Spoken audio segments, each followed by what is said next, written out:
Anugerah dari Tuhan Yesus Kristus, kasih setia Allah Bapa, itulah kiranya menyertai kamu sekalian. Amin. Bapak Ibu Saudara terkasih, firman Tuhan di pagi hari ini tertulis di 1 Tesalonika pasal 5 ayat 22. Jauhkanlah dirimu dari segala jenis kejahatan. Demikian pembacaan firman Tuhan. Selamat pagi dan salam sejahtera untuk kita semua. Bapak Ibu saudara terkasih, di pagi hari ini firman Tuhan menyapa kita tentang mengambil tindakan yang benar, mengambil pikiran yang benar. Manusia itulah makhluk yang berpikir. Kita berdiri di sini, kita hidup di tahun ini, tetapi kita sudah memikirkan jauh-jauh hari ke depan apa yang akan kita lakukan, apa yang harus kita rencanakan. Semua itu adalah hal yang baik. Tetapi dalam hal itu pun kita harus hati-hati agar tidak dengan pikiran itu kita mendatangkan hal yang tidak baik kepada kita atau kepada orang lain. Tetapi sebaliknya, melalui apa yang kita rencanakan, apa yang kita pikirkan, kita mendatangkan hal yang baik untuk semua orang. Tetapi ada sebuah persoalan dalam jemaat Tesalonika, terkhusus pasal 5, tentang mereka yang sangat senang berbicara tentang hari Tuhan, kedatangan Tuhan. Kapankah Tuhan itu datang? Bagaimana dan di mana? Namun, seberapa pentingkah itu untuk kehidupan kita saat ini? Firman Tuhan mau mengatakan, hiduplah saat ini. Tidak usah memikirkan tentang hari Tuhan. Itu hanya Tuhan yang tahu, dan kita sebagai orang percaya, mari kita menjalani kehidupan saat ini dan merencanakan bagaimana hari esok juga bisa berjalan dengan baik. Oleh karena itu, kita memang orang yang suka berpikir, suka bertindak, tetapi ujilah segala sesuatu agar kiranya dalam pikiran, dalam tindakan, dalam perkataan pun kita tidak melakukan hal yang salah. Firman Tuhan berbicara tentang menjauhkan diri kita dari segala jenis kejahatan. Sekilas, menjauhkan diri dari hal yang jahat, mendekatkan diri kepada hal yang baik, ini tentang usaha manusia. Seakan-akan seseorang bisa berjuang agar dia menjauhkan diri dari hal yang jahat.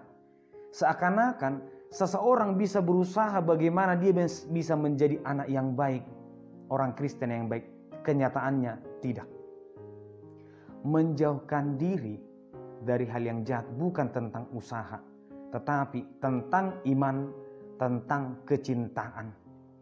Ketika kita mencintai hal yang jahat, sampai kapanpun kita tidak akan pernah bisa meninggalkan kejahatan itu. Ketika kita tidak mencintai Tuhan, mencintai hal-hal yang baik, sampai kapanpun, sejauh manapun kita berjuang, sejauh manapun kita diajari, dilatih, kita tidak akan pernah bisa menjadi orang yang baik. Oleh karena itulah, yang pertama dikatakan dalam firman Tuhan ini, jangan padamkan roh. Jangan pernah tinggalkan firman Tuhan itu. Jangan pernah jauhkan hidup kita dari persekutuan firman Tuhan, dari persekutuan yang baik. Karena memang ada satu fakta yang menarik dalam kehidupan manusia. Itulah yang disebut sebagai dosa warisan. manusia sangat mudah tertarik dan bahkan lebih mudah tertarik untuk hal-hal yang tidak baik. Mendengar kata jangan, manusia sangat penasaran. Jangan mencuri, manusia akan mencuri. Jangan berbohong, manusia akan berbohong. Jangan melawan, manusia akan melawan. Manusia akan gampang terpengaruh karena ada kesempatan, karena ada kemauan, karena ada yang memberi contoh, karena ada yang memerintah atau mengajarkan. Banyak hal yang harus kita antisipasi ternyata agar kita menjauhkan diri, agar kita tidak terjerumus kepada hal-hal yang tidak baik. Tetapi yang pertama, orang yang menjauhkan diri dari hal-hal yang tidak baik itu karena roh Tuhan bekerja dalam dirinya. Karena manusia tersebut berkata, Tuhan, tuntun aku ingin menjadi orang yang benar. Tuhan, bantu aku, kuatkan aku. Karena sejujurnya meninggalkan sifat-sifat yang buruk, menjauhkan diri dari hal-hal yang buruk, itu tidak semudah membalikkan telapak tangan. Saulus yang bertobat, yang mengenal Tuhan, sebetulnya itu bukan hal yang mudah. Yang dahulu teman-temannya sekarang membenci dia, mengusir dia, yang mengancam dia dan memenjarakan dia. Tidak mudah, tetapi dia bisa menjalaninya karena Tuhan menyertainya.